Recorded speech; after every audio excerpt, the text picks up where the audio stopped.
question 27 of RPG Day 2024, and we have here a question about miniatures.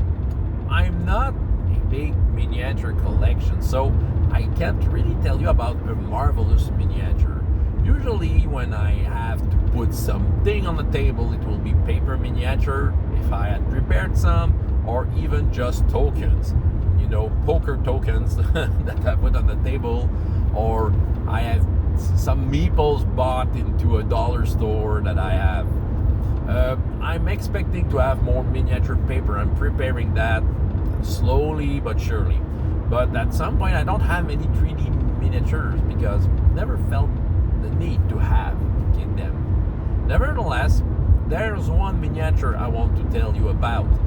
It's a miniature from a game that is not exactly a role-playing game, but nevertheless you're so much invested in it that you feel that you have a role. That game is called Blood Bowl. Do you know about Blood Bowl? I think it's one of the most awesome miniature game ever. This is a game of football, and every team is a fantasy race team. Okay, you can have the orcs, the elves. You can even have teams of tree hands. Okay, okay.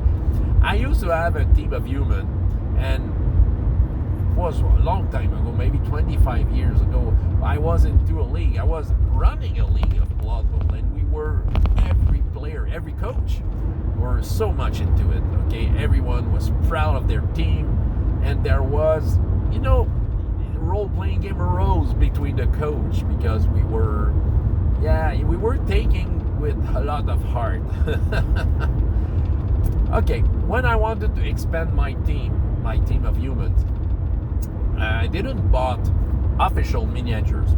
I had a box at home of a game called the Battle Master, which was another Games Workshop product with miniatures in it. Okay, and I wanted to have a blitzer, and I took an archer and decided to modify it. I painted it to the color of the team, and I removed his bow. So he was kind of an archer, bowless archer. So he felt like a crazy guy shooting an invisible arrow, bow, but shooting invisible arrows. And, well, he was kind of cheap. Okay, he didn't look that nice if I put it beside my regular team. So everyone was making fun of my figure. Every time he came on the field, well, you have the cheap figure. Okay, everyone was taunting me. But for some reason, with that miniature, I was always over lucky. Okay, because he wasn't looking nice. Every other teams were trying to bring him down and kill him, and they weren't able. I was always lucky enough to roll what was needed to survive. And throughout the season, the coach, the rival coaches were getting more angry and angry at that figure. Okay, so there was some sort of a contest between them who will kill that figure. I called him El Cheapo because it was a cheap figure. So El Cheapo, everyone wanted to kill El Cheapo the Blitzer. And then one of the most powerful team of the league was an undead team. Okay, and the guy was kind of min-maxing his stuff. His strategy was to put his vampire with the ball in his hand and get him surrounded by his skeletons, and very slowly but surely he was unstoppable and was able to make touchdowns. Maybe he wasn't scoring a lot of points, but we weren't able to score any points because every time we wanted to get to the ball, we were getting killed by the vampire. And for some reason, okay, that day, my figure was stuck on the side of the field. Okay, and his vampire pushed me in the crowd. In Blood Bowl, the crowd is very violent. Okay, if your player is pushed in the crowd, you roll on the wound table and you can get killed. Okay. was it? No, I think it was the contrary. Sorry about the memory. The vampire was on the side of the field, and I decided to push him. So he was making fun of me. That's the right thing.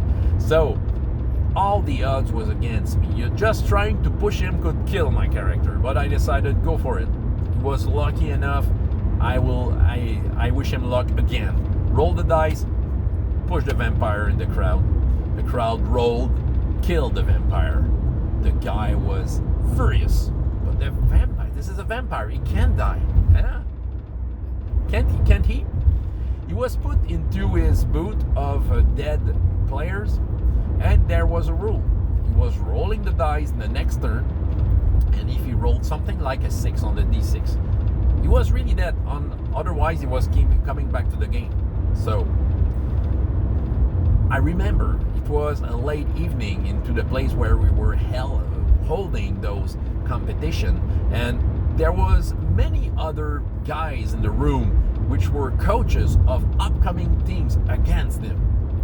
So when they saw that the vampire might die, they were all there, expecting what will happen. If the vampire really dies, it will really ease up our task when we will face him. And I remember the guy had this die in his hand and never wanted to roll it. Okay, he was holding it, clenching it, and he was walking all around, swearing. Every time he wanted to throw the dice, he was just releasing it because he didn't want his vampire to die. He had one chance out of 6 to lose his best player of the team. And we were all looking at him. Roll the dice, roll the dice. I think it took him 5 minutes. And when he decided to let the die go, the vampire died at this point. The cheer up in the place was it was intense. The guy took the die and threw it all over the place. I think we never saw that die again. I've lost that game, but I've killed the vampire with my El Cheapo, my marvelous figure. After that, he got better, and he got the Pro. By the way, he got a talent called Pro. And what is Pro? Pro is you re-roll, but his name changed from El Cheapo to El Cheap Pro, which was really teasing to all the other players. The undead coach, the one that just lost his vampire, put a 1 million gold piece reward if someone killed El Cheapo, and El Cheapo never died. It was awesome. This is not role-playing game, but in a sense, we were in a role. We were so invested in it. We were coaches, really caring for our teams, really trying to reach the cup, really trying to destroy our rivals. So, in a sense, it works here. This is kind of role-playing game. El Cheapo, I have it in a box somewhere. But yeah, this is my most marvelous miniature I ever had. This was a longer one, but I think that story was worth telling. Yeah. See you tomorrow.